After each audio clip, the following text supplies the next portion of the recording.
Salamat sa Panginoon sa mga children na dumating at nawa next Sunday marami pang mga children ang ating makasama. Amen. Palakpakan natin ang Panginoon sa umagang ito. To God be the glory. Okay? Tayo po muna yung manalangin bago tayo magsimula sa ating tinatalakay nung Sunday. Okay? Konting exhortation lang bago tayo mag-praise and worship. Tayo mag-pray. Lord, salamat po sa umagang ito. Siyempre po, Panginoon, pinapasalamatan ka namin sa buhay na meron kami ngayon. Isang malaking karangalan na kami, Panginoon, ay binigyan mo pa ng buhay para mapaglingkuran ka, mabigyan ka ng karangalan, mapapurihan ka, madakila ka, maitaas ka, lalo na sa araw na ito na ipinagkaloob mo upang kami, Panginoon, mamahinga sa piling mo, Panginoon. Salamat, purihin ka, ingatan mo kami, gabayan, buksan mo po, Panginoon, ang aming isip at puso sa iyong buhay at banal na salita, nang sa ganon, Panginoon, maibahagi din namin ito sa iba, Panginoon, na nais mong kumilala sa iyo bilang Diyos, Panginoon at Hari ng kanilang buhay. Salamat po, mangyari ang iyong kalooban. Patnubayan mo rin aming mga kapatiran na ngayon wala pa rito. Nawa, iadya mo po ang kanilang pag-iabak sa lugar na ito upang makasama namin silang sumumba sa iyong ngalan. Purihin ka, lahat ng ito'y aming dinadalangin at pinagpapasalamat sa dakila mong pangalan. Aming Panginoong Hesus, aming tagapagligtas. Amen, amen, amen. Palakpakan muli natin ang Diyos. Hallelujah, hallelujah. Yun. Ano yung topic natin nung Sunday, nung tayo konting exhortation about? Oh, nakalimutan na. JP, ano yung topic natin nung Sunday? About? Si Nicole? Oh, religion. Yan, religion. Ano ulit yung religion? Oh, si Brother Kia, may mic dyan, may mic. Bigyan natin yung mic, yung orange. Bigyan mo yung orange, yung gold nilo.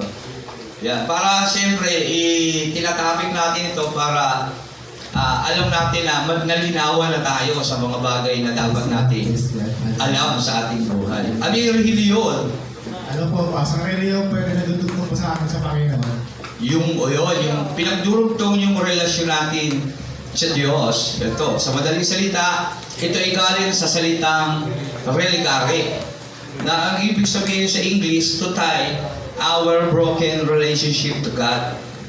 Yung naputol na relasyon natin sa Diyos ay muling idudugtong. Okay? Naputol ito nung magkasala yung taong ginawa ng Diyos, si Adan. Okay? Bakit, Pastor, si Adan, hindi si Eva? Ay kasi siya naman yung unang nagkasala. Bakit? Sino nakakalam? Dagdag impormasyon. Bakit si Adan ang nagkasala? Hindi si Eva? Dahil nalapas. Sige. Dahil pa nagkasala si Adan dahil sinunod po niya si Eva. Opo. Pero bakit sa Bible si Adan yung sinasabing nagkasala? Ay, hindi si Eva? Sige, Brother Rodolfo. Ano nanggaling si Eva? Amen, yan. Kasi si Eva ang laman ni Adan. Tama. Si Adan kasi yung nilalang ng Diyos gamit yung alabok. Tama po ba? At si Eva, hindi nilalang ng Diyos gamit yung alikabok. Okay? Kinuha siya sa katawan ng lalaki. Kaya nga, Eva, ang itatawag sa iyo sapagkat sa lalaki ka lang galing. Amen? Kaya gano'n. Kaya si Adan ang nagkasala. Unang taong nagkasala si Adan. Sino naman yung Adan na nagbibigay buhay?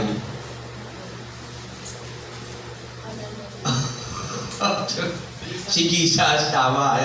Ang biblical lahat yan sa New Testament. Pero hindi tayo doon. Okay? Dito tayo sa religion. Yung religion, ito yung nagdudugtong ng relasyon natin sa Diyos. Okay? Kaya nga, hindi pwedeng idugtong ng tao na kagaya natin yung relasyon sa Diyos. Kailangan merong isang dugong banal na magdurugtong nito. Okay? Kaya ang relihiyon, hindi ito tatak ng samahan, sekta, o ng simbahan. Bakit? Hindi ang relihiyon ang tatak ng samahan, simbahan. Bakit? Kasi yung mga nagtatag ng relihiyon na alam natin, yung mga tatak ng simbahan, sekta, tao lang na galing kala Adan. na may dugong makasalanan. So hindi niya pwedeng idugtong yung relasyon ng tao sa Diyos. Kaya sa ating panahon ngayon, yung mga naglipa ng mga reliyon, walang kakayahang magdugtong ng relasyon natin sa Diyos. Kaya ang tinutukoy na religion, si Jesus, 1 Timothy 3:16, Brother Neron. Sabi rito, hindi maikakaila na napakadakila ng hiwaga ng ating relihiyon. Pag nagbasa tayo ng Bible, lagi natin titignan yung salitang ginagamit. Pangtukoy. Yung kasunod doon, siya'y nahayag. Ayan, naroon yung siya'y nahayag ng maging tao. So, ibig sabihin, may tinuturong personalidad doon. Yung relihiyon, hindi ito tatak lang ng simbahan o ng kahit anong samahan o ng kahit anong grupo. Amen? Kasi meron doong tinutukoy na siya'y na tumutukoy sa salitang patukoy na may personalidad na binabanggit doon. Kaya ang relihiyon na tinutukoy, hindi ito tatak ng simbahang itinatag. Kundi ito ay personalidad. Kung saan itong personalidad nito ay mayroong dugong banal na may kakayahang magdugtong ng naputol na relasyon ng tao sa Diyos. Tama ba ba? Ayan. At si Jesus yun. Siya ay nahayag ng maging. Nandun rin salitang maging. Ibig sabihin, naging tao siya. Meron siyang buhay bago siya naging tao. Tama ba? Kaya si Jesus Christ, sabi ng Pilipos, bagaman siya'y likas at tunay na Diyos. Hindi niya pinagpilitang manatiling pantay ng Diyos, sa halip siya'y nagpakumbaba at nabuhay na pangkaraniwang tao. So, ibig sabihin, siya ay Diyos na naging tao. Kaya siya'y nahayag ng maging. Kaya tatandaan natin palagi yung mga word na ginagamit. May salitang maging. Okay? Ayan. Pinatunayang matuwid ng Espiritu, capital letter E. Ano ibig sabihin pag capital letter E? Personalidad ng Diyos, yung Espiritu. Tumutukoy sa banal na Espiritu, Holy Spirit. Pagka small letter E lang yung nakalagay dyan, maaaring ito'y Espiritu ng tao. O mga tinutukoy ng mga ibang espiritu. Okay? Evil spirit. Yan. Okay po ba? Pagka capital letter E, pag nabasa nyo sa Bible, ang tinutukoy doon, yung banal na spirit, yung third person ng Trinity. Amen? Kaya tandaan natin yan pag nagbabasa tayo ng Bible. At nakita ng mga anghel, ipinangaral sa mga hintil. Ano ngayon yung pinangangaral natin? Yung Word of God. Okay? At sabi ng John 1:1, ng John chapter 1, yung word na yon naging tao. So, ibig sabihin yung word na yon, personalidad na naging tao. Tama? Na tumutukoy sa ating Panginoong Hesus. Yan, John chapter 1. Naging tao ang salita at nabuhay sa piling namin, sabi ni John the Beloved. Okay? Spirit of nakita ng mga anghel ipinangaral sa mga hintil. Yung itong salita na ito na personalidad, ito yung pinangangaral sa mga hintil na hindi kumikilala sa Diyos. Hintil, ibig sabihin Gentile hintil, hindi Israelita, hindi anak ng Diyos, o may ibang Diyos. At tayo yun dati. Yung Philippine, may ibang Diyos yan eh. Hindi naman si Yahweh ang Diyos ng Philippine eh. Sumasamba sa ating kultura, sumasamba tayo sa mga anito noong panahon. Tama po ba? Sa kasaysayan ng Pilipinas, na alipin tayo sa mga pagsamba sa Diyos-Diyosan. Pero dahil na ipangaral sa mga hintil ang salita, sabi rito, nakarating sa atin si Jesus. At ngayon, kilala na natin si Jesus. Amen po ba? Ayun ang nangyari. Okay? Pinaniwalaan ng lahat kasi si Jesus naging tanyag sa buong kasaysayan ng daigdig. Amen? Ang isang anak ng karpintero na ipinako sa krus, nakilala ng lahat na iskandalo ang buong daigdig patungkol kay Jesus. Amen? Tama ba? Wala halos hindi nakakakilala kay Jesus. At sa propesya, hinihintay na lang na lahat talaga ay makarinig sa salita ng Diyos. Walang iba si Jesus. Pag naipangaral na ang lahat o si Jesus na ibahagi na sa lahat ng mga tao, siya ay muling babalik. Tama ba? Pangako ng Diyos yun sa atin. Ayun yung hinihintay natin ngayon. Pinaniwalaan ng lahat at itinaas sa kalangitan. Sino itinaas sa kalangitan? Yung namatay at muling nabuhay. At umakyat kitang-kita ng mga 500 higit na tao ng panahon sa bundok. Sino yun? Si Jesus, nakasakay siya sa ulap. Okay? At sabi ng Matthew 28:19-20, ibinigay na sa akin ang lahat ng kapangyarihan sa ibabaw at sa silong ng langit. Kaya inutusan tayo na habang kayo'y humahayo, gawin ninyong alagad ko ang lahat ng tao. Okay? Turuan ninyo silang sumunod sa lahat ng inuutos ko. At huwag kayong matakot, sabi ron. Ako'y laging kasama ninyo. Paano nangyari yun? Umakyat na siya sa langit hanggang sa katapusan ng panahon. Paano nangyari kasama natin siya hanggang sa katapusan ng panahon, Brother Daniel? Naiwan po sa ating Holy Spirit. Yun. Kasi hindi pa sa atin ang tagapagtanggol kapag nandiyan si Jesus Christ. Okay? Nagkatawid tao. Amen? Kaya siya ang magiging dahilan para bumaba ang patnubay, ang katuparan ng pangako. Okay? Iyon yung tatak ng kaligtasan natin. Kaya nga sila Peter, huwag muna kayong pupunta doon hanggat hindi bumababa sa iyo tagapagtanggol. Kaya yung Holy Spirit, napakahalaga na mapasa atin kasi ito yung katibayan na tayo hihirangin ng Diyos pagdating ng panahon. Kaya kung wala yung Holy Spirit, hindi tayo maliligtas. Walang katibayan na tayo talaga ipinanganak muli sa Espiritu. Kaya yung dapat natin malaman. Okay, pero doon lang tayo sa religion. Ang religion, hindi ito pangalan ng sekta. Ito ay pamumuhay sa buhay ng ating Panginoong Hesus. Okay?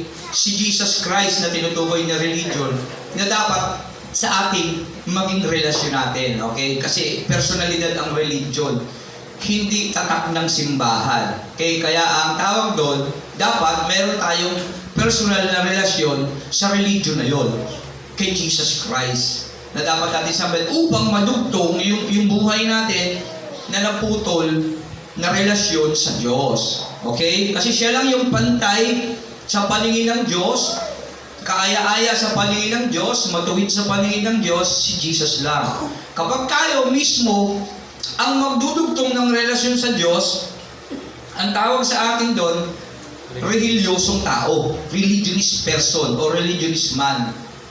Kasi pinipilit mong idugtong yung sarili mo sa Diyos. Kaya lang, hindi mo kaya yon kasi hindi ka banal, hindi ka matuwid. Ngayon, kailangan natin si Jesus Christ tanggapin sa ating buhay para ipadala ang banal na Espiritu para gawin tayong banal sa paningin ng Diyos. Kaya, ikaw na tumanggap sa ating Panginoong Hesus bilang Hari, Panginoon at Diyos ng buhay niya, hindi ka na makasalanan. Kasi binili ka na ng dugo ng ating Panginoong Hesus. Pinalaya ka na sa sumpa, sa sakit at karamdaman, at sa kasalanan na dala-dala mo. Kaya tawag sa ating living saint na nabubuhay na pinabanal ng Diyos. Okay? Kaya huwag tayong padaya sa diablo. Kasi itatanim ng diablo sa isip mo, makasalanan ka pa rin kasi tao ka lang. Amen? Yan yung dinidikta ng diablo. Kaya tayo naman paulit-ulit nagkakasala. Okay? At ang iba pa nga niyan, sinasamantali nila yung kaligtasan na yon, yung assurance of salvation na yon. Gagawa mo muna ako sa lalo, mamaya hihingi akong tawad, patatawaran naman ako ng Diyos eh. Tama? Pag ganun ka, hindi mo pa talaga nakilala ang Diyos o hindi ka pa talaga born again. Pag ganyan ang madinindigan mo sa buhay mo, hindi mo pa talaga nakilala ang Diyos. Sabi ng 1 John, hindi ka pa nakakita o nakakilala sa Diyos. Kasi ang tunay na tumanggap sa ating Panginoong Hesus hindi na nagpapatuloy sa pagkakasala, pero hindi nangangahulugang hindi nagkakasala. Kaya lang, hindi ka na nagiging alipin ng kasalanan sapagkat alam mo na ang buhay mo dahil ang buhay mo ay buhay na ng Diyos. Nasa pamamagitan ng banal na Espiritu na tinanggap mo. May conviction ka na. May nagpapaalala na sa'yo. Kaya bibigyan mo kayo ng tagapagtanggol, sabi ng John 14, kapayapaan ang iiwan. Kaya kapag nagkakasala ka, bumabalik ka sa Diyos at alam mong mali ang ginagawa mong pinagsisisihan mo yun. At hindi ka na nakakapagpatuloy pa sa pagkakasala. Yun ang kapangyarihan ng dugo ng ating Panginoong Jesus. Ng banal na Espiritu na nabubuhay sa atin. Amen? Nakuha mo ba? Kaya tandaan, hindi na tayo makasalanan ngayon. Kaya kapag may nagsasabing ikaw ay nasa ilalim pa ng sumpa, medyo pag-isipan mo muna baka hindi mo pa nga talaga nakilala si Jesus at hindi mo pa tinanggap ang ating Panginoon sa buhay mo. Sayang lang yung tinik na corona na sinuksok sa ulo ni Jesus kung ikaw hanggang ngayon nasa ilalim pa ng sumpa. Tama mo ba? Para saan yung corona na yun, Brother JP? Ano po? Yung nilagay sa ulo ni Jesus? Pagbabayad sa kasalanan sa isip, sa salita. Sa boka, ulo. Pababa. Tama kaya sa ulo. Ano yung, bago dumating yung dugo, saan siya bumuhos? Yung dugo, inusok, tapos tutuloy yung dugo. Saan yan bumuhos? Sa mata, sa ilong, sa bibig, sa tenga, sa buong katawan mo. Amen? Kaya pinalaya nga yung kasalanan mo sa paningin mo. Yung baho Wala na, hindi ka na mamimintas ngayon. Pinatawad ka na. Sa naririnig mo, ano ba itong mga to? Nagiging maritis ka dahil sa pandinig mo. Meron ka na kapangyarihan humingi ng tawad. Amen? Ganun ang kapangyarihan ng dugo ng ating Panginoong Jesus. Tapos sa lahat ay, by His stripe, we are healed. Kaya may kanta di ba? Yung hagupit. Sa katawan niya, yung dugo pumagos doon, yung mga kasakit at karamdaman na meron ka. Kaya kahit ikaw may karamdaman, bumabangon ka, malakas ako, magaling ako, wala akong sakit. Amen? Let the weak say, I am strong. Kaya may kantang gintens Let the poor say, I am rich. Kahit na ikaw ay nasa katawang tao naghihirap, ang totoo mong buhay ay nakatago kay Jesus na mayaman sa langit. Amen? Kaya yung buhay mo, hindi ka na makalupa. Kasi tayo, ang tawag sa atin, Brother JP, ang tao ay spiritual being. Amen? Dito lang tayo mahirap sa lupa kasi hindi naman tayo taga rito, estranghero lang tayo rito Amen? Kaya ang tunay nating kaino ay nasa langit, nalilighang kalarawan ng ating Panginoong Jesus. Damit lang natin tong lupa na to. Kaya sabi ni Pedro, hindi ba pwede magtiis kayo ng palandali ang panahon lang? Kasi pag uwi nyo, kaharian yung titirhan nyo Amen? At pangako ng ating Panginoong Jesus sa John chapter 14, huwag na kayo malungkot. Kasi hirap na hirap sila Nalulok, Panginoon, paano na kami kung wala ka? Parang tayo, huwag mo kaming iiwan, di ba? Pag namamatay tatay natin huwag na kayo malungkot. Sa bahay ng aking ama, maraming silid. Kung dito totoo, sabihin ko ba sa inyo, pupunta ka ako ngayon doon. At pagbalik ko, may handa ako kayo doon ng kwarto, at pagbalik ko, isasama ko na kayo. Amen? At bibigyan ko kayo ng patnubay para sigurado yung Holy Spirit. Kaya hindi mo na iniisip yung makamundo. Kahit ikaw ay nahihirapan, masaya kang bumabangon. Ay, okay lang yan kasi temporary lang Pagka ako bumalik na sa tahanan ko, mayaman na ako doon. Amen? Kaya masaya ka ba? Kahit walang-wala ka, tumutulong ka. Tama ba? Hindi ka nai-stress. Bagamat nai-stress pa rin tayo, pero hindi ka na napaghaharian ng stress. Masaya ka na. Yung meron ka, hindi ka na naghahanap. Kontento ka na. Kahit may nagmumura sa iyo. Pinag-pray mo ba siya? Amen? Kahit may nagagalit sa iyo. Ganun ang kapayapaan iniiwan ng Diyos sa atin. Yun yung kapangyarihan ng dugo ng ating Panginoong Jesus. Yan ang problema, hindi na unawaan ng lahat. Nakatingin pa kasi sa mga bagay na literal na nakikita ng ating mata. Nararamdaman ng ating temporaryong buhay na ito. Kaya ayun yung dahilan kung bakit bumaba ang banal na Espiritu. Para mamuhay tayo sa Espiritu. Hindi sa mga bagay sa libutan ito. Bakit ang mundo ay nasa ilalim ng kapangyarihan ng dyablo. Amen? Kaya kung mamumuhay ka sa ilalim ng paghahari ng mundong ito, pumapailalim ka sa kautusan na pinaghaharian ng dyablo. Amen? Hindi ka pa nabuborn again sa puso't isip ng Diyos kapag ka ganun yung pananaw mo. Yun ang dapat nating malaman. Kaya dapat tayo lumalakad sa Espiritu. Nakatingin tayo hindi sa mga bagay na nakikita, sa mga bagay na hindi nakikita na.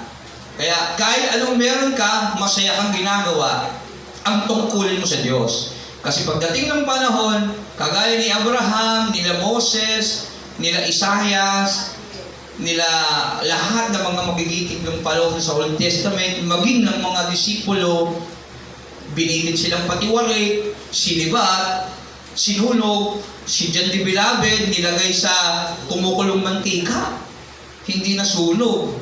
Kaya hindi namatay si John the Beloved, namatay na lang siya sa katandaan. Tinapon na lang siya sa isla ng Patmos kasi hindi siya mamatay-matay. Kasi pangako, nasabi rin ni Jesus yun. Sabi kay lalakad si Jesus tsaka si Peter. Sabi ni Peter, Panginoon, paano naman itong isang mokong na to? Nasa likod natin sumusunod.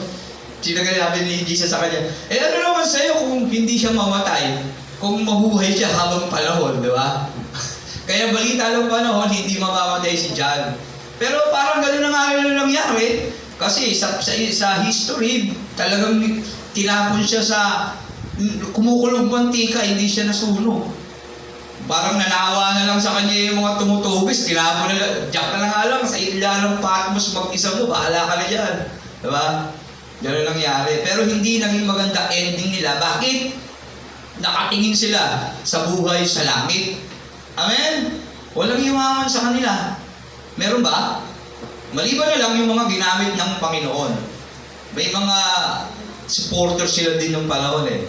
Sila Jose, nakuha ng bangkay ni Jesus, sila Pilimon, may mga kaya-kaya yan sa buhay na hinintulot ng Panginoon makatulong sa kanila. Kaya ang mag-aasawa Priscilla, Aquila, panahon ni Pablo, sila Lydia, na negosyante, nagtitinda ng mamahaling telang kulay ube. Yan, sila yung mga naging source na ginamit ng Panginoon para sa atin ngayon. May bumibili ng aircon, may bumibili ng mga instrument. Tinawag sila ng Diyos para sa ganoon. At kung ikaw naman kung anong katayuan mo ngayon, mapalad ka pa rin kasi tinawag ka ng Panginoon bilang ikaw ngayon. Kaya part mo gawin ang tungkulin mo sa Diyos. Kung ikaw si Mikael, tinawag ka para sa mga children at yung mga kasama niya.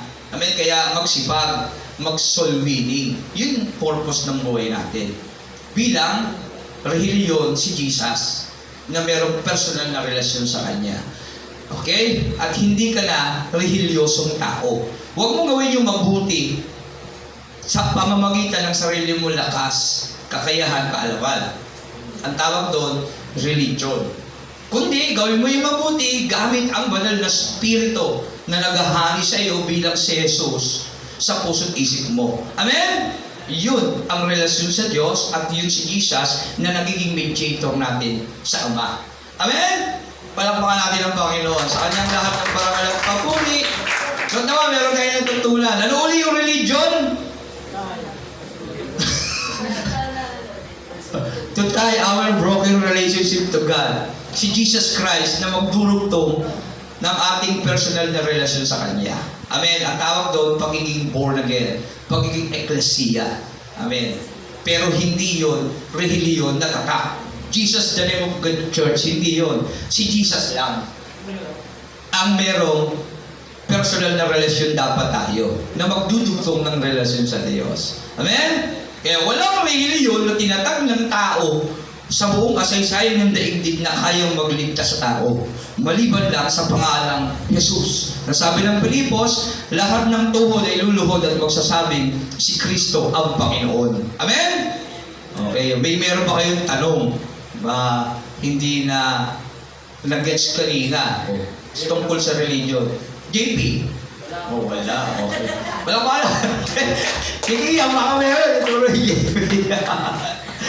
Ayan. Okay na po ba? Malinaw na? Okay. Bakit tanong si JP, tinitignan mo? Yung tayo nagtatanong para meron tayong tinatalaka eh. Amen?